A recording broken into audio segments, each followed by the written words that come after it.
Hello everyone, welcome to Mandal classes. तो previous class में हम लोगों ने बेसिक प्रॉपर्टी ऑफ चार्ज पढ़ा था और चार्ज कैसे एक बॉडी से दूसरे बॉडी में ट्रांसफ़र हो सकता है उसके बारे में पढ़ा था। तो हम लोग उसके एक छोटा सा रिकेप करते हैं। चार्ज के बारे में हम लोग पढ़े थे। चार्ज क्या होता है? कोई भी पार्टिकल्स का कैरेक्टरिस्टिक्स होता है, कैरेक्टरिस्टिक होता है जिसके कारण वो दूसरे पार्टिकल्स पर फोर्स लगाता है। ठीक है, फोर्स लगाता है। ठीक है, ये फोर्स अट्रैक्शन रिपल्सन कुछ भी हो सकता है ऑन द बेसिस ऑफ कि चार्ज कैसा है। ठीक है, तो चार्ज के बारे में पढ़े थे। चार्ज को तीन तरीके से एक बॉडी से दूसरे बॉडी में ट्रांसफर कर सकते हैं। पहला था फ्रिक्शन, जो डेली लाइफ यूज से हम लोग देखे थे, और दूसरा है इंडक्शन। इंडक्शन को भी पढ़े थे, जब कोई भी चार्ज बॉडी को एक न्यूट्रल बॉडी के पास ले जाते हैं तो उसका चार्ज एक्यूमुलेट होने लगता है एक जगह, जिसको पोलराइजेशन बोलते हैं। ठीक है, पोलराइजेशन होने लगता है। अगर कोई भी यहाँ पॉजिटिव चार्ज लेके आएंगे कोई न्यूट्रल बॉडी के पास, तो इस तरह यहाँ पर सिर्फ नेगेटिव चार्जेस रहेंगे और इधर पॉजिटिव चार्जेस होने लगेंगे। और इस तरह अगर एक बॉडी से दूसरे बॉडी में चार्ज ट्रांसफ़र होता है तो उसको इंडक्शन बोलते हैं। और तीसरा था कंडक्शन।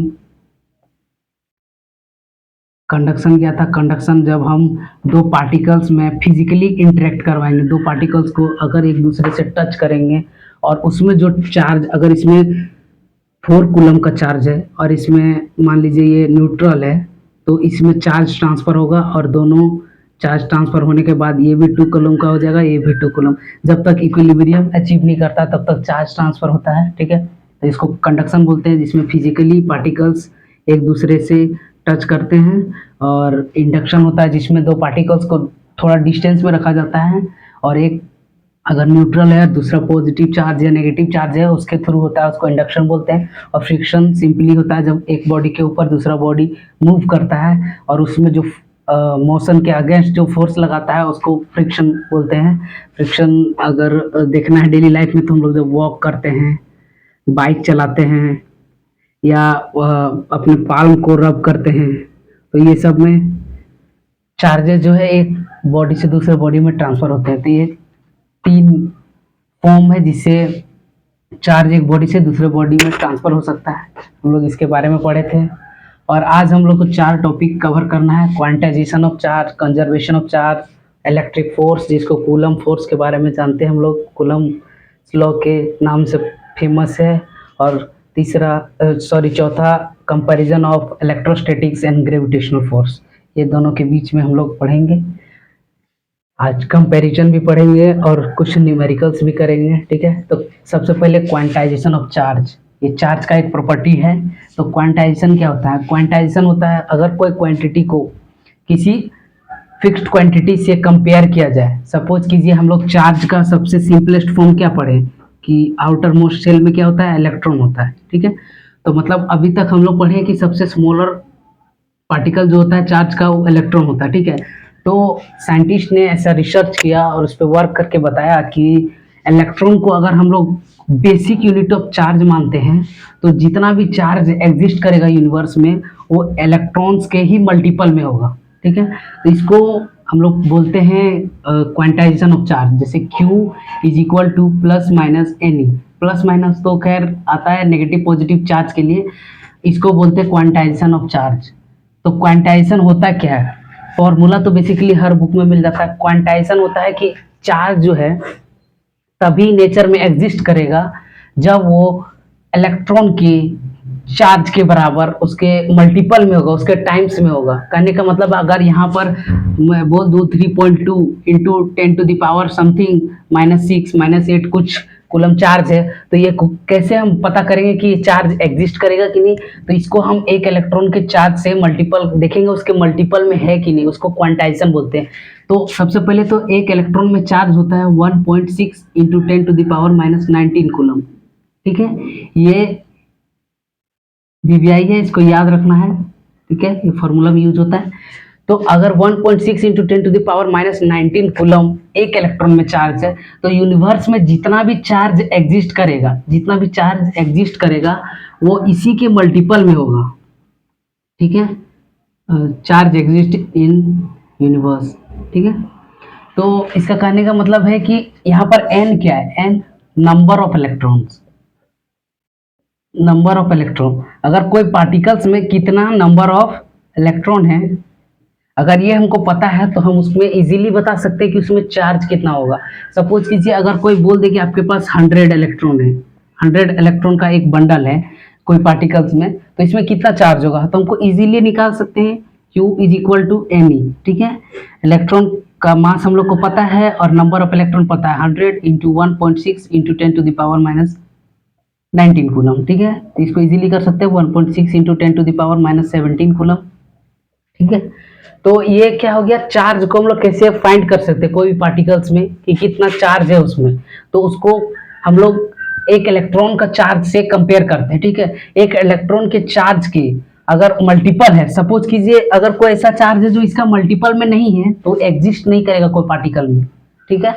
जैसे हम लोग कुछ कुछ ऐसे पार्टिकल्स होते हैं, कुछ कुछ मैटर होते हैं ना जो एग्जिस्ट नहीं करता। अगर कोई आपको ऐसा बोले कि मतलब आधा बूंद कोई पानी पीता है, तो ये एग्जिस्ट नहीं कर सकता, ऐसा बोलना पॉसिबल नहीं है, ऐसा सोचना।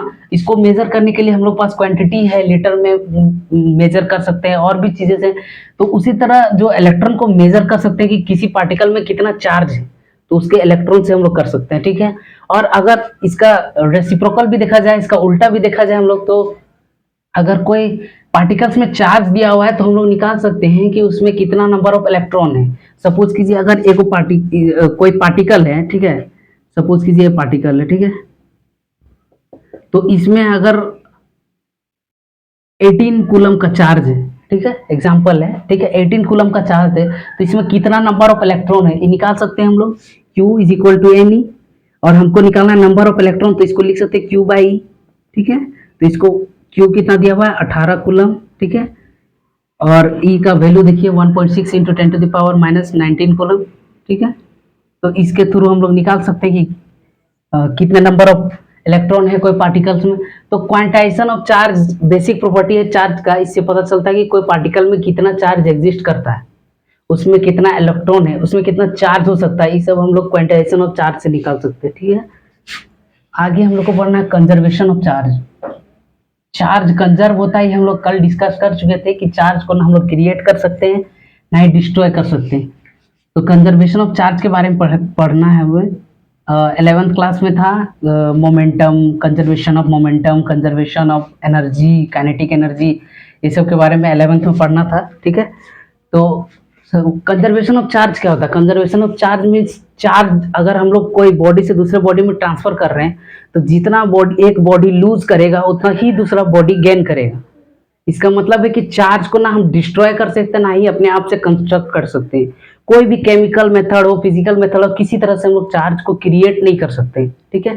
हालांकि इसका कुछ हम लोग पढ़ेंगे लिमिटेशन की, चार्जेस कुछ कुछ ऐसा होता है, कुछ बच्चे के दिमाग में चल रहा हो कि न्यूक्लियर फ्यूजन जब होता है, न्यूक्लियर ब्लास्ट जब होता है, उस समय तो चार्जेस का एनर्जी बदलता है और चार्ज को हम लोग चेंज कर सकते हैं। तो हायर क्लासेस में पढ़ना है। फिलहाल हम लोग जानेंगे कि कंजर्व चार्ज जो है कंजर्व रहता है, ठीक है। न्यूक्लियर फोर्स हम लोग जब पढ़ेंगे उसमें पता चलेगा कि चार्ज कैसे डिस्ट्रॉय कंडक्ट कुछ मात्रा में होता है, ठीक है। फिलहाल के लिए चार्ज जो है कंजर्व होता है, ठीक है। अगर कोई पार्टिकल से 2 इलेक्ट्रॉन निकल रहा है तो उसमें कोई जो पार्टिकल में उसको ट्रांसफर कर रहे हैं वो भी 2 इलेक्ट्रॉन गेन करेगा, ठीक है।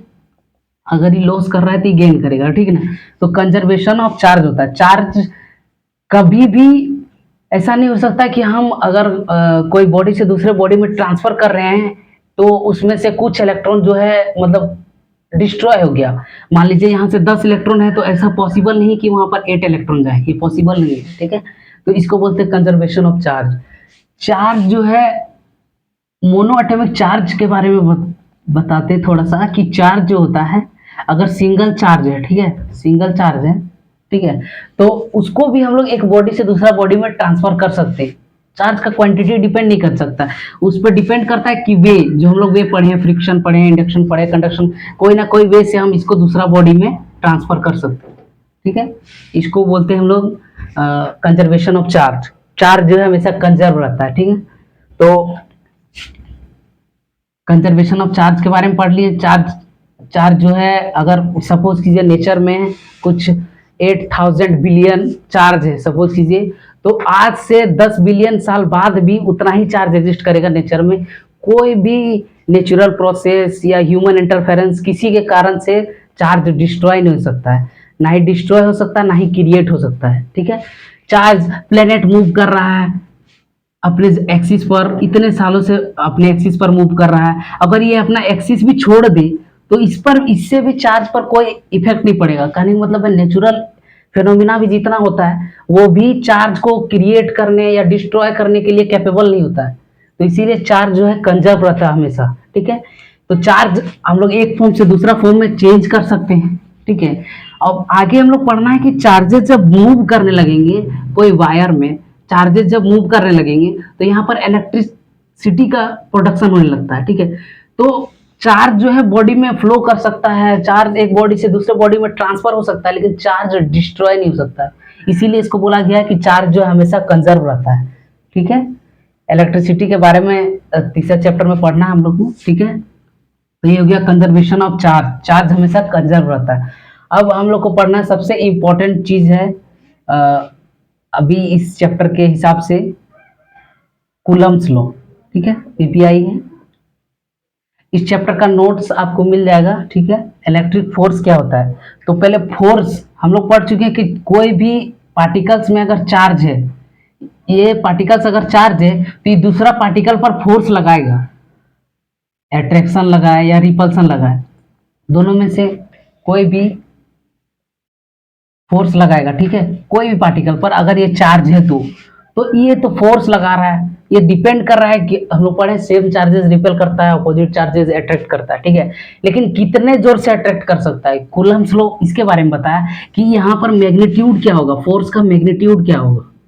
अगर किसी के पास 2 इलेक्ट्रॉन का चार्ज है, इस पे खुद 1 इलेक्ट्रॉन का चार्ज है, सपोज कीजिए 2 पार्टिकल्स है उसमें है, तो अगर इस दोनों को एक डिस्टेंस पर रखा जाए, एक फिक्स डिस्टेंस पर, तो ये दोनों आप अपने बीच में कितना फोर्स एक्सर्ट करेगा उसको कूलम्ब्स साइंटिस्ट ने बताया था, कूलम्ब्स नाम है उनका, तो उन्हीं के नाम से रखा गया है कूलम्ब्स।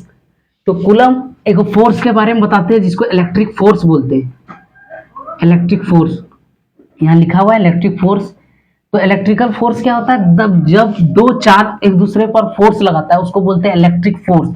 तो फोर्स का मैग्नीट्यूड कितना होता है, तो मैग्नीट्यूड हम लोग निकालेंगे उनके लॉ से, लेकिन जानना ये जरूरी है कि चार्जेस जब एक दूसरे पर फोर्स लगा रहे हैं तो क्या कंडीशन होना चाहिए उसके लिए। फोर्स तो लगा रहे हैं, कोई भी कंडीशन में लगा सकते हैं। हम लोग इसके बारे में पढ़ेंगे कि चार्ज जो है अगर वैक्यूम में रखा हुआ है, अगर मून पर रखा हुआ है 2 चार्ज, तो क्या वहां पर फोर्स लगेगा।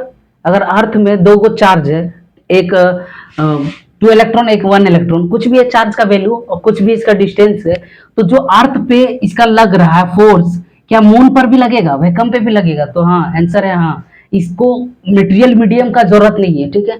इसमें कोई जरूरत नहीं है कि हवा रहना चाहिए, कुछ भी रहना चाहिए, इसको प्रोपोगेट करने का जरूरत नहीं है। ये अपने आप में एक एक्सटेंशन फोर्स है, सेंट्रल फोर्स है, जो अपने आप में इसके बॉडी के अंदर होता है। इसलिए बोला था चार्ज कैरेक्टरिस्टिक्स है, कोई फंडामेंटल पार्टिकल का फंडामेंटल प्रॉपर्टी है। इसीलिए ये कहीं भी रहे, यूनिवर्स में कहीं भी रहे, एक दूसरे पर फोर्स लगाएगा, ठीक है। तो कितना फोर्स लगाएगा, ये कूलम्ब्स ने बताया था। Force is directly proportional two charges. जो दोनों चार्ज के बीच में जो चार्ज है, चार्ज का मैग्नीट्यूड है, वो दोनों का मैग्नीट्यूड पर डिपेंड करेगा, ठीक है। और इसके डिस्टेंस पर भी डिपेंड करेगा कि अगर डिस्टेंस बढ़ा दिया जाए दोनों के बीच में, 2 चार्जेस के बीच में डिस्टेंस बढ़ा दिया जाए तो उस दोनों के फोर्स में अंतर आएगा दोनों के बीच के। तो ये इनवर्सली प्रोपोर्शनल होता है, इनवर्स स्क्वायर लॉ को फॉलो करता है, ठीक है। हम लोग ऐसा इक्वेशन पढ़ चुके हैं ग्रेविटेशन में, ठीक है। तो दोनों चार्जेस पर डिपेंड करता है मैग्नीट्यूड। अगर इस चार्ज को बढ़ा दिया जाए या घटा दिया जाए तो इस फोर्स पर कुछ ना कुछ इंपैक्ट पड़ेगा। और अगर डायरेक्टली प्रोपोर्शनल है तो अगर इस चार्ज को बढ़ाएंगे तो बढ़ेगा और घटाएंगे तो घटेगा। और वही डिस्टेंस का स्क्वायर होता है, इनवर्सली स्क्वायर होता है, ठीक है। इनवर्स स्क्वायर लॉ को फॉलो करता है। तो फोर्स क्या है, डिस्टेंस पर डिपेंड कर रहा है, स्क्वायरिंग प्रॉपर्टी से, ठीक है। तो कहने का मतलब है अगर उसका डिस्टेंस x था और बाद में जाके उसका डिस्टेंस 2x हो जाता है तो वो कितना गुना बढ़ रहा है, 2x का स्क्वायर कर देंगे सिंपली, 4x का स्क्वायर। मतलब क्या हो रहा है, 4 गुना घट जा रहा है। हम लोग पढ़े हैं कि डायरेक्टली प्रोपोर्शनल में क्या होता है, कोई भी क्वांटिटी अगर एक क्वांटिटी मूव कर रहा है तो दूसरा क्वांटिटी भी मूव करेगा। सेम वे से अगर वो चार्ज का वैल्यू इंक्रीज करेंगे, अगर सपोज कीजिए ये वैल्यू कांस्टेंट है, ठीक है, और इस वैल्यू को लगातार इंक्रीज कर रहे हैं हम, तो फोर्स भी इंक्रीज करेगा, ठीक है। ये फिजिक्स का सिंपल रूल है, ठीक है। और इनवर्स रूल में क्या बोलता है कि सॉरी, इनवर्स रूल में क्या बोलता है कि डिस्टेंस कोई भी क्वांटिटी है, डिस्टेंस रहे, डिस्प्लेसमेंट रहे, कोई भी चीज रहे, अगर वो इनवर्सली प्रोपोर्शनल है तो अगर उसको बढ़ाया जाए, अगर इसको बढ़ाएंगे तो फोर्स ऑटोमेटिकली घटेगा। तो वही चीज है, अगर हम इस डिस्टेंस को दोगुना कर देते हैं तो फोर्स क्या होता है, 4 गुना कम हो जाता है, ठीक है। 4 गुना, इसको हम देखेंगे न्यूमेरिकल्स में पता चलेगा। तो इसमें पता चल रहा है कि इनवर्स स्क्वायर लॉ को फॉलो कर रहा है। जैसे हम लोग पढ़ चुके हैं ग्रेविटेशनल फोर्स में, फोर्सेस जो होता है मासेस के डायरेक्टली प्रोपोर्शनल होता है। वहां पर क्या था, फोर्स जो है वो मास के प्रोपोर्शनल होता। अब बहुत बच्चा सोच रहा होगा कि इसको ग्रेविटेशन से रिलेट करके क्यों पढ़ाया जाता है। तो बता दें कि दोनों फोर्सेस जो है वो लगभग लगभग एक ही है, दोनों का कुछ कुछ प्रॉपर्टी अलग है लेकिन दोनों अलग है। सबसे पहले जब ग्रेविटी के बारे में खोजा गया उसके बाद इलेक्ट्रिक फोर्स को देखा गया। तो इलेक्ट्रिक फोर्स को जो बताए कूलम्स ने, उन्होंने उसी के लॉ के बेसिस पर बताया है। इसीलिए इसको समझाने के लिए इजी वे होता है ग्रेविटेशनल फोर्स। अगर फोर्स डिस्टेंस का, ये था हम लोग का ग्रेविटेशनल लॉ, ठीक है। ग्रेविटेशनल लॉ सेम मिलता जुलता लग रहा है, थोड़ा आइडेंटिकल लग रहा है कि अगर दो चार्जेस के बीच में लग रहा है तो दोनों चार्जेस पर डायरेक्टली प्रोपोर्शनल है, दो मास के बीच में लग रहा है तो दोनों मासेस के प्रोडक्ट का जो है डायरेक्टली प्रोपोर्शनल होता है फोर्स, और डिस्टेंस दोनों में इनवर्स स्क्वायर लॉ को फॉलो करता है, ठीक है। अब आगे देखेंगे इस इक्वेशन को। कोई भी इक्वेशन बिना इक्वल टू के पूरा नहीं हो सकता, इसीलिए डायरेक्टली प्रोपोर्शनलिटी साइन जो होता है उसको हटाया जाता है, ठीक है। तो एफ जब इसको हटाएंगे तो एक कांस्टेंट आएगा, ठीक है, ये रहा वो कांस्टेंट, ठीक है, के, ठीक है। या फिर इसका कुछ वैल्यू होता है, उस वैल्यू को डायरेक्ट लिख लिया जाए तो इजी रहता है याद करना। इसको बोलते हैं 4 pi epsilon naught q by r square. ये है कूलम्ब्स लॉ, ठीक है। इतना फोर्स दो चार्जेस के बीच में लगता है, बशर्ते एक चीज ध्यान रखिएगा कि दोनों चार्ज स्टैटिक पोजीशन में रहना चाहिए। हम लोग पढ़ रहे हैं इलेक्ट्रोस्टैटिक्स, मींस चार्ज जब रेस्ट पोजीशन में रहता है उस समय उसमें कितना फोर्स लगेगा, उसमें क्या क्या प्रॉपर्टी आएगा, उसके बारे में पढ़ना है। तो ये दोनों चार्ज के बीच में फोर्स लग रहा है, ठीक है। ये फोर्स हम लोग कैलकुलेट कर रहे हैं कूलम्ब्स लॉ से, कब, जब दोनों स्टैटिक पोजीशन में, मतलब क्या, दोनों रेस्ट में, रेस्ट चार्जेस के लिए एप्लीकेशन। हम लोग आगे इस बात को याद भी रखेंगे कि ये थोड़ा कूलम्ब्स लॉ का लिमिटेशन भी है कि मूविंग चार्ज पर ये फोर्स काम नहीं करता है, ठीक है। तो ये जो फोर्स लग रहा है ये स्टैटिक चार्जेस के लिए, ठीक है। तो इस फोर्स हो गया कूलम्ब फोर्स, दोनों के बीच में लगना। अब यहाँ पर कुछ कुछ यूनिट आया है, इसको आगे हम लोग डिस्कस करते हैं, ठीक है। आप लोग डायलेक्ट्रिक्स के बारे में पढ़े होंगे, अगर आप एनसीईआरटी बुक को रेगुलर रीड करते हैं तो आपको ये पहले भी मिला होगा डायलेक्ट्रिक्स वर्ड, ठीक है। 4 पाई एप्सिलॉन नॉट। तो सबसे पहली बात है, कोई भी कांस्टेंट को लाने के पीछे जो साइंटिस्ट डिस्कवरी करते हैं, रिसर्च करते हैं, वो देखते हैं कि इन दोनों में जो रिलेशन है, अगर ये दोनों बढ़ रहा है, सपोज कीजिए कि अगर फोर्स दोगुना बढ़ रहा है तो देखा जाता है कि चार्ज कितना बढ़ाने पर इसका प्रोपोर्शनल आ रहा है, ठीक है। अगर मान लीजिए ये x/2 है, ठीक है ना, तो इसको बैलेंस करने के लिए एक कांस्टेंट लाया जाता है, ठीक है। और उस कांस्टेंट का वैल्यू इतना रहता है कि इसको इसके इक्वल कर दे, ठीक है। हम लोग प्रोपोर्शनलिटी साइन क्यों हटा रहे हैं, इक्वेशन बनाने के लिए, और इक्वेशन बन जाएगा तो दोनों तो इक्वल होना चाहिए। अगर हम ये चीज लिख रहे हैं F equal to q q, तो इसका मतलब क्या, फोर्स जो है दोनों चार्ज के बराबर है। तो ये जरूरी नहीं है कि ये दोनों बराबर हो, ऐसा कंडीशन में हम लोग कांस्टेंट लगाते हैं, ठीक है। और इस कांस्टेंट का वैल्यू उतना होता है जितना कि ये कम या ज्यादा हो इससे।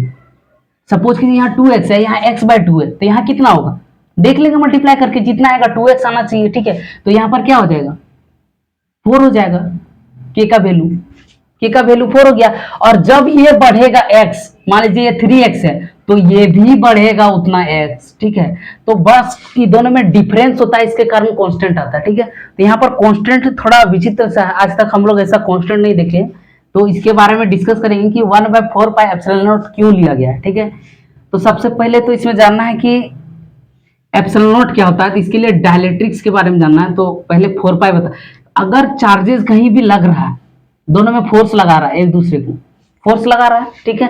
तो फोर्स लगा रहा है तो ये डिपेंड नहीं करता है कि प्लेन में हो। हम लोग जितना भी चीज पढ़ रहे हैं, जैसे इस बोर्ड में पढ़ रहे हैं, तो ये प्लेन है, एक एक्स वाई प्लेन है। अब हम लोग हायर क्लासेस में पढ़ रहे हैं तो एक्स वाई जेड प्लेन भी आता है। मतलब कोई भी ऑब्जेक्ट अगर यहाँ रखा हुआ है तो वो 3D स्पेस में, 3D में एक्स वाई जेड रूल को फॉलो कर रहा है, तो ये भी 3D रूल में होता है, ठीक है। तो सॉलिड एंगल, आप लोग सॉलिड एंगल के बारे में पढ़ेंगे 11th का फर्स्ट चैप्टर में, यूनिट एंड मेजरमेंट के बारे में। तो वहां पता चलता है सॉलिड एंगल कितना होता है, 360 डिग्री। हम लोग जब दो प्लेन के बारे में पढ़ते हैं, एक्स वाई प्लेन के बारे में पढ़ते हैं, तो यहाँ पर कितना होता है 90 डिग्री, और इसको एक्सटेंड किया जाता है ऐसे ऐसे, तो ये 180 डिग्री मैक्सिमम कवर करता है, ठीक है। और जब एक्स वाई जेड प्लेन पढ़ेंगे हम लोग, ठीक है, ये एक्स वाई प्लेन है, ठीक ना, तो इसको दिखाना थोड़ा इम्पॉसिबल सा है, इसीलिए जनरली ऐसे दिखाया जाता है, ठीक है। तो ये जेड प्लेन है, तो इसमें जो सॉलिड एंगल होता है 360 का होता है, ठीक है। तो इसीलिए यहाँ 4 पाई लिया गया है, ठीक है। सॉलिड एंगल जो होता है 360 होता है, और जब दोनों चार्जेस के बीच में लग रहा है, हम लोग पढ़े पाई का वैल्यू 180 होता है, ठीक है। ये हम लोग मैथ्स का बात है, ठीक है। तो सॉलिड, कोई पूछे कि 4 पाई क्यों लिया गया है, तो सॉलिड एंगल के लिए, ठीक है। अगर डाउट्स पूरा क्लियर होना चाहिए कि 4 पाई क्यों लिया गया। अब एप्सिलॉन नॉट के बारे में पढ़ेंगे हम लोग, तो उसके लिए हम लोग को डायलेक्ट्रिक्स जानना जरूरी है। डायलेक्ट्रिक्स क्या होता है, तो डायलेक्ट्रिक्स सबसे बेसिक चीज है, हम लोग उसके डिस्कस करते हैं बेसिक से। सपोज कीजिए दो कंडक्टर हैं, सॉरी दो इंसुलेटर है, ठीक है, दो इंसुलेटर है, ठीक ना। अगर हम इसमें करंट दें तो क्या होगा, करंट को एक्सेप्ट नहीं करेगा, इसके पास फ्री इलेक्ट्रॉन नहीं है, मूव नहीं करवा सकता है, ठीक है। तो क्या होगा, अगर हम लोग यहाँ 100 वोल्ट दे रहे हैं, ठीक है, अगर इसको एक्सटेंड करके 1000 वोल्ट कर दें तो क्या होगा, फिर भी ये नहीं हिल रहा है।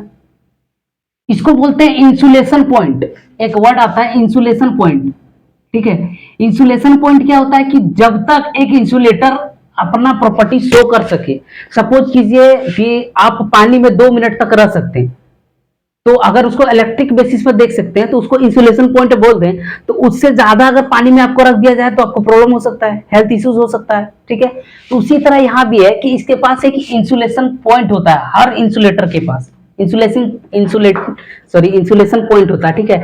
अगर 1000 में भी मूव नहीं कर रहा है, और सपोज कीजिए इसको 10,000 दे दिया जाए, 1 लाख दे दिया जाए, ठीक है, 1 लाख वोल्ट दे दिया जाए, तो क्या करेगा, इसमें वोल्ट तो बढ़ते जा रहा है, करंट का जितना भी वोल्ट हम लोग लगा रहे हैं वो इसको कहीं ना कहीं इंपैक्ट कर रहा है, लेकिन इसका रिजिड पार्टिकल्स होने के कारण क्या हो रहा है, ये मूव नहीं कर रहा है, इलेक्ट्रॉन इसमें मूव नहीं कर पा रहा है। तो क्या हो रहा है, अब जैसे जैसे जैसे जैसे इसको बढ़ाएंगे, एक ऐसा पॉइंट आएगा जब इसमें करंट फ्लो कर जाएगा, ठीक है। एक ऐसा पॉइंट आएगा जब इसमें करंट फ्लो हो जाएगा, और जब इस इंसुलेशन पॉइंट से ज्यादा होगा तभी करंट फ्लो होगा। सपोज कीजिए इसका इंसुलेशन पॉइंट 99,999 था, ठीक है, और अगर हम लोग 1 लाख वोल्ट दे दिए तो क्या होगा, इंसुलेशन पॉइंट से ज्यादा हम लोग दे रहे वोल्ट, तो ये क्या होगा, फ्लो कर जाएगा करंट, ठीक है। तो इसी को डायलेक्ट्रिक स्ट्रेंथ बोलते हैं, ठीक है, डायलेक्ट्रिक स्ट्रेंथ बोलते हैं, ठीक है।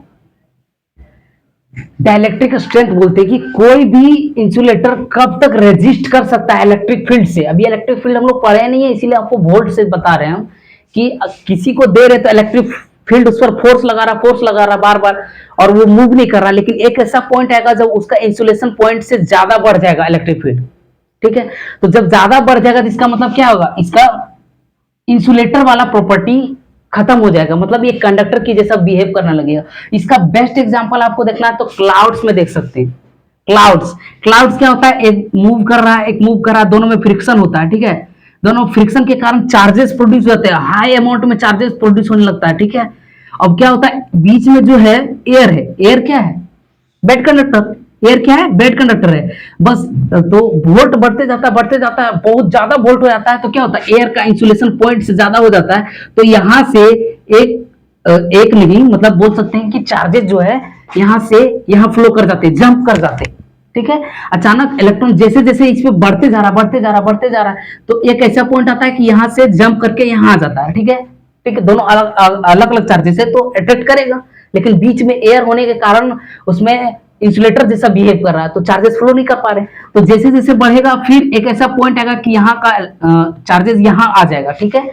उस कंडीशन में क्या होगा, स्पार्क्स दिखेगा। हम लोग लाइटनिंग देखते हैं, थंडर देखते हैं, तो इसी के कारण होता है, ठीक है। बेसिकली यही प्रोसेस होता है वहां भी, ठीक है। यही फेनोमेना होता है कि जो चार्जेस है वो एयर में पास हो जाते हैं, उसका इंसुलेशन पॉइंट को क्रॉस कर देते हैं, तब जाके हमको लाइटनिंग दिखता है, थंडर दिखता है। हम लोग बोले थे कि charges neither created nor be destroyed, तो चार्जेस जो बन रहे हैं तो वहां पर कुछ ना कुछ एनर्जी आ रहा है, चार्जेस बन रहे हैं, तो वो वही जो चीज है हम लोग को सॉरी लाइटनिंग के फॉर्म में दिखता है, थंडर के फॉर्म में दिखता है। हालांकि वो बात अलग है कि लाइट का स्पीड साउंड के मुकाबले बहुत ज्यादा होता है, इसीलिए लाइटनिंग पहले दिखता है, थंडर बाद में दिखता है, ठीक है। तो ये चीज है डायलेक्ट्रिक। डायलेक्ट्रिक स्ट्रेंथ के बारे में हम लोग पढ़ लिए, ठीक है। डायलेक्ट्रिक्स को एप्सिलॉन से रिप्रेजेंट किया जाता है, ठीक ना। ये डायलेक्ट्रिक्स को समझाने के लिए एग्जांपल लिए थे, ठीक है। अब डायलेक्ट्रिक्स क्या होता है, इसको एप्सिलॉन से दिखाया जाता है। डायलेक्ट्रिक डायलेक्ट्रिक स्ट्रेंथ जो है वो स्ट्रेंथ पर डिपेंड करता है कि उसका कौन सा इंसुलेशन पॉइंट कितना है, ठीक है। तो डायलेक्ट्रिक्स बोलते हैं इसको, एप्सिलॉन को। और एप्सिलॉन, ठीक है, इसका स्पेलिंग थोड़ा देख ले, थोड़ा अलग होता है। एप्सिलॉन, ठीक है, एप्सिलॉन नॉट इसको बोलते हैं, ठीक है। वैसे स्पेलिंग आपको कहीं काम नहीं आएगा, लेकिन जानकारी के लिए कि एप्सिलॉन नॉट, ठीक है, डायलेक्ट्रिक्स है। तो डायलेक्ट्रिक्स क्या हम लोग पढ़ लिए। कोई भी अब इसका डेफिनेशन कोई पूछ दे या इसके बारे में कुछ लिखने आ जाए तो कैसे लिखेंगे कि ये कोई भी पार्टिकल्स है या कोई भी मैटर है, उसका प्रॉपर्टी, ठीक है, फंडामेंटल प्रॉपर्टी इसमें होता है। ऐसा नहीं है कि इसमें चार्ज देंगे या तो मैग्नेटिक फील्ड देंगे या करंट देंगे या कुछ देंगे तब होगा। इसके पास खुद का अपना डायलेक्ट्रिक स्ट्रेंथ होता है। हाँ, इसके बारे में हम लोग पढ़ चुके हैं कि अभी देख लिए कि कंडक्टर का जो होता है डायलेक्ट्रिक स्ट्रेंथ बहुत कम होता है और इंसुलेटर का बहुत ज्यादा होता है। इसीलिए डायलेक्ट्रिक्स के मामले में अगर कहीं पर हम लोग को इलेक्ट्रिक करंट फ्लो नहीं करवाना है तो वहां पर हम लोग इंसुलेटर का यूज करते हैं ताकि वो करंट को फ्लो होने से बचाए, ठीक है। तो ये हो गया डायलेक्ट्रिक्स। अब डायलेक्ट्रिक्स को हम लोग एप्सिलॉन से इसका जो हम लोग अगर लिखना चाहें डायलेक्ट्रिक्स क्या होता है, ठीक है ना, एप्सिलॉन से रिप्रेजेंट करते हैं। डायलेक्ट्रिक स्ट्रेंथ है, सॉरी डायलेक्ट्रिक स्ट्रेंथ, इसको के से रिप्रेजेंट करते हैं, सॉरी के से, ठीक है ना। अब हम लोग पढ़ेंगे, सॉरी डायलेक्ट्रिक को के से रिप्रेजेंट करते हैं, ठीक है। इसका यूनिट के होता है, एप्सिलॉन बोल दिए, ठीक है। और इसका जब हम लोग डेफिनेशन लिखें फिजिक्स के लिखेंगे तो क्या लिखेंगे, ratio of epsilon and epsilon naught is known as dielectrics, ठीक है। ये डायलेक्ट्रिक्स हो गया, ठीक। दोनों का रेशियो मतलब के को क्या लिख सकते हैं हम लोग, एप्सिलॉन बाय एप्सिलॉन नॉट। अब नॉट क्यों आ रहा है इसके बारे में जानेंगे कि एप्सिलॉन नॉट, नॉट आता है वैक्यूम के लिए, मतलब वैक्यूम में जो लगेगा उसको एप्सिलॉन नॉट से रिप्रेजेंट करेंगे, और जो मीडियम में लगेगा जैसे वाटर में लगेगा या फिर वुड में लग सकता है, जिसमें भी लगे, अगर मीडियम में लग रहा है तो उसको एप्सिलॉन नॉट से रिप्रेजेंट करते हैं, और अगर वैक्यूम में लग रहा है तो एप्सिलॉन नॉट लिखते हैं, ठीक है। तो यहाँ पर एप्सिलॉन नॉट लिखा गया है, ये फोर्स जो है वैक्यूम में है, ठीक है, इसीलिए, ठीक है। और इसको एप्सिलॉन आर भी लिखते हैं, ठीक है। इसको रिलेटिव परमिटिविटी भी बोलते हैं, ठीक है। तो इसका नाम क्या है, परमिटिविटी। अगर कोई पूछे कि एप्सिलॉन है क्या, एप्सिलॉन जो हम लोग रिप्रेजेंट कर रहे हैं ये क्या है, परमिटिविटी, ठीक है, परमिटिविटी, ठीक है ना। और परमिटिविटी इन फ्री स्पेस और परमिटिविटी इन मीडियम का रेशियो जो होता है एप्सिलॉन बाय एप्सिलॉन नॉट, उसी को हम लोग डायलेक्ट्रिक्स बोलते हैं, ठीक है। डायलेक्ट्रिक कांस्टेंट, ठीक है। डायलेक्ट्रिक कांस्टेंट, डायलेक्ट्रिक स्ट्रेंथ जो लिखना चाहे आप लिख सकते हैं, ठीक है ना। डायलेक्ट्रिक यहाँ पर डायरेक्टली कांस्टेंट के रूप में यूज हो रहा है, इसीलिए डायलेक्ट्रिक कांस्टेंट, ठीक है। इसको परमिटिविटी बोलते हैं, ठीक है, और इसको रिलेटिव परमिटिविटी बोलते हैं, ठीक। नाम अलग अलग है, दोनों का फॉर्मूला सेम है, ठीक है। रिलेटिव परमिटिविटी और डाइलेक्ट्रिक्स। तो ये हो गया फॉर्मूला, ठीक है। और ये बहुत इंपॉर्टेंट पीबीआई है बोर्ड्स के बेसिस पर। कूलम्ब्स फोर्स, ठीक है, दो चार्जेस के बीच में लगता है, स्टैटिक चार्जेस के बीच में लगता है, और इसका जो डायरेक्टली प्रोपोर्शनल होता है चार्जेस का प्रोडक्ट का इन्वर्सली प्रोपोर्शनल होता है डिस्टेंस का, ठीक है। ये हो गया इलेक्ट्रिक फोर्स, कूलम्ब्स लॉ, ठीक है। अब कूलम्ब्स लॉ हम लोग पढ़ लिए, ठीक है। इसके बाद कौन सा आता है, comparison of electrostatics and gravitational force. अगर हम लोग देखें तो दोनों का कंपैरिजन करते हैं। जैसे ग्रेविटेशनल फोर्स हम लोग 11th में पढ़ चुके हैं, तो जब कोई भी चीज रिलेट होता है ना, जब कोई भी दो चीज को हम लोग रिलेट करके पढ़ते हैं तो हम लोग इजीली याद रख पाते हैं उसको। अगर कोई चीज हम पढ़ें और वही चीज आगे यूज होता है, सपोज कीजिए हम लोग स्टैंडर्ड 6-7 में हम लोग पढ़ते हैं फ्रैक्शंस के बारे में, नंबर्स के बारे में, तो वो आगे धीरे धीरे यूज होता है, तो मतलब स्टूडेंट्स ऐसा फील करते हैं कि पढ़ाया हुआ कुछ काम आ रहा है, ठीक है। तो उसी तरह हम लोग रिलेट करके देखेंगे दोनों में कंपैरिजन करके, ठीक है, दोनों में क्या सिमिलैरिटी है, क्या दोनों में डिफरेंसेस है, ठीक है। तो सबसे पहले हम लोग सिमिलैरिटी के बारे में बात करते हैं कि क्या दोनों में सिमिलर क्या है, ठीक है। सिमिलैरिटी इसको पढ़ा रहे हैं, ठीक है। सिमिलैरिटी, ठीक है। सॉरी पेन नीचे, मार्कर नीचे हम लोग। तो क्या क्या सिमिलैरिटी है, सिमिलैरिटी क्या है देखते हैं पहले। इलेक्ट्रोस्टैटिक्स मतलब इलेक्ट्रिक फोर्स बोल सकते हैं इसको, इलेक्ट्रिक फोर्स लिख लो तो ज़्यादा अच्छा, कोई बात नहीं, एक ही चीज़ है, ठीक है ना। ग्रेविटेशनल फोर्स, तो सबसे पहले कि ये सेंट्रल फोर्स है, सेंट्रल फोर्स है, ठीक है। ये दोनों सेंट्रल फोर्स है, मतलब कहने का क्या है, अगर दो मासेस है, ठीक है, तो मास के सेंटर पर ये फोर्स लगाता है, ये भी फोर्स लगाता है। उसी तरह चार्जेस है, तो दोनों चार्जेस का सेंटर में ये भी फोर्स लगाता है, ये भी फोर्स लगाता है, मतलब इसको सेंट्रल फोर्स बोल सकते हैं। दोनों सेंट्रल फोर्स है, ठीक है। दूसरा क्या है, कंजर्वेटिव फोर्स है, ठीक है। कंजर्वेटिव फोर्स कैसे, हम लोग पढ़ चुके हैं कि मास जो ग्रेविटेशनल फोर्स है वो भी कंजर्व रहता है, और इलेक्ट्रिक फोर्स है ये भी कंजर्व रहता है, ठीक है। और भी इसका सिमिलरिटी है, ठीक है, कि ये मीडियम पर डिपेंड नहीं करता है, does not depend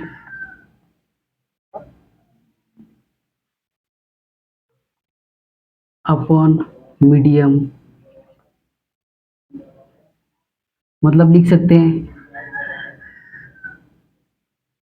it also occur in vacuum, ठीक है। ये वैक्यूम में भी लग सकता है, ठीक है। दोनों ग्रेविटेशनल फोर्स तो वैक्यूम में ही लगता है, अर्थ को सन खींच के रख रहा है, ये सन अर्थ को खींच रहा है, तो क्या वैक्यूम पर। उसी तरह चार्जेस को भी अगर ले जाया जाए वैक्यूम पर, तो ये दोनों भी आपस में फोर्स लगाएंगे। इसको बोल सकते हैं कि मटेरियल मीडियम पर मीडियम पर डिपेंड नहीं करता है, ठीक है।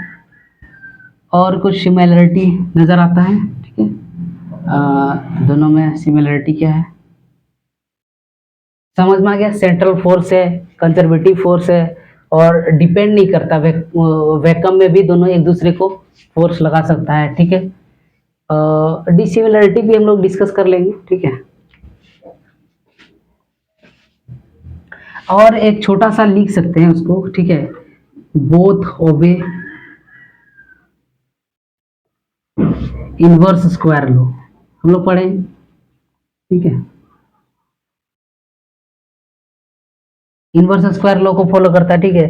Force is equal to G M by r square, और यहाँ पर देखिए इलेक्ट्रिकल फोर्स के लिख देते हैं, ठीक है। 1/4 एप्सिलॉन नॉट कांस्टेंट को लिख सकते हैं, ठीक है। तो क्या होता है क्यू बाय आर स्क्वायर, दोनों जो है इनवर्स स्क्वायर लॉ को फॉलो करता है, ठीक है।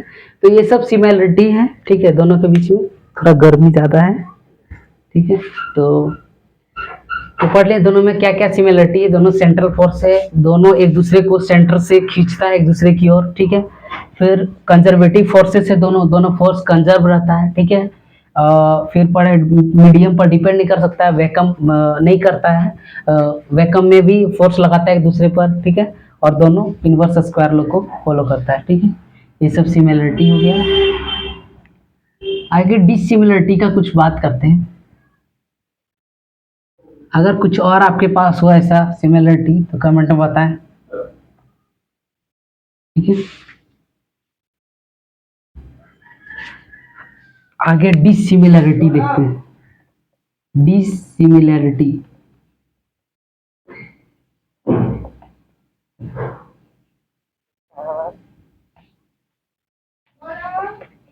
डिसिमिलरिटी, ठीक है। तो डिसिमिलरिटी क्या क्या है?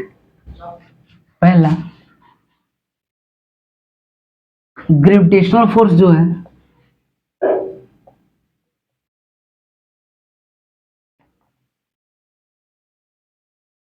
ओनली अट्रैक्ट करता है।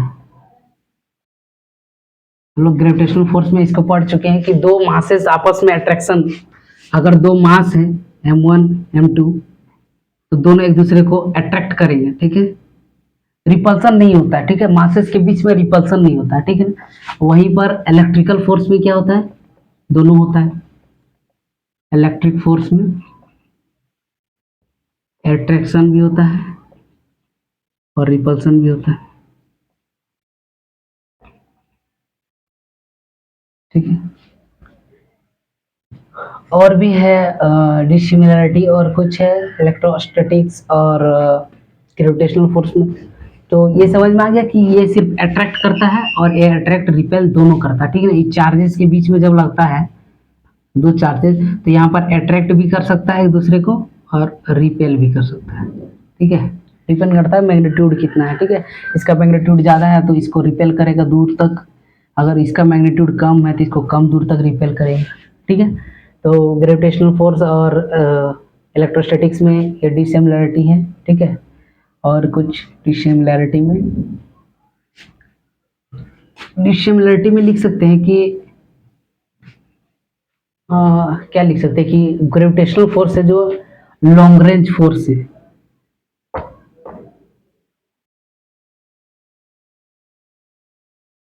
लॉन्ग रेंज फोर्स है। कौन सा? Gravitational force. और ये क्या है? शॉर्ट रेंज फोर्स है। मतलब रेंज से आपको समझ में आ रहा है शॉर्ट रेंज फोर्स है कि डिस्टेंस।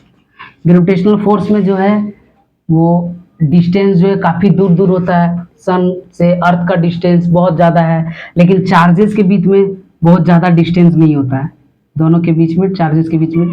इसीलिए लॉन्ग रेंज फोर्स है, शॉर्ट रेंज फोर्स है। अगर चार्जेस को एक चार्ज यहाँ रहे, एक चार्ज यहाँ से 2 किलोमीटर दूर रहे तो दोनों एक दूसरे में फोर्स नहीं लगा पाएंगे। तो चार्जेस क्या है? शॉर्ट रेंज फोर्स है। और ये ग्रेविटेशनल फोर्स तो लॉन्ग रेंज फोर्स है, ठीक है। और भी लिख सकते हैं कि ग्रेविटेशनल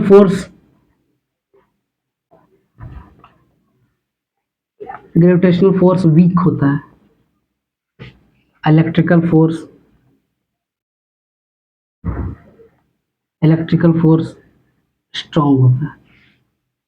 मतलब बहुत ज़्यादा डिस्टेंस में फोर्स लगा रहा है, ठीक है। ग्रेविटेशनल फोर्स जो होता है थोड़ा वीक होता है। हम लोग जी का वैल्यू पढ़ चुके हैं, 6.67 इंटू 10⁻⁻⁻ में जाता है, ठीक है। उसी तरह इसमें प्लस में आता है, ठीक है। तो यही है कि ग्रेविटेशनल फोर्स जो होता है थोड़ा वीक होता है इन कंपैरिजन इलेक्ट्रिक फोर्स, ठीक है। अगर देखा जाए तो ग्रेविटेशनल फोर्स जो होता है वो इलेक्ट्रिकल फोर्स ज़्यादा होता है, ठीक है। तो इलेक्ट्रिकल फोर्स जो होता है ना वो 10⁻39 टाइम्स ज़्यादा होता है ग्रेविटेशनल फोर्स, ठीक है। ये छोटा सा इंफॉर्मेशन है, ठीक है। इलेक्ट्रिकल फोर्स जो होता है वो बहुत ज़्यादा होता है, 10⁻39 टाइम्स ग्रेविटेशनल फोर्स का होता है, ठीक है। तो आज हम लोग क्या क्या पढ़े, ठीक है। क्वांटाइजेशन पढ़े, चार्ज क्वांटाइज होता है, ठीक है। क्वांटाइजेशन पढ़े हैं, फिर कंजर्वेशन पढ़े हैं, इलेक्ट्रिकल फोर्स कूलम्स लॉ के बारे में पढ़े, फिर दोनों में कंपैरिजन देखिए कि ग्रेविटेशनल फोर्स कैसा होता है, इलेक्ट्रिकल फोर्स क्या होता है, दोनों में सिमिलैरिटी क्या है, दोनों में डिसिमिलैरिटी क्या है, दोनों एक जैसा कैसे है, दोनों एक दूसरे से अलग कैसे है, ठीक है। तो आज के लिए इतना ही। Thanks, have a good day, bye bye.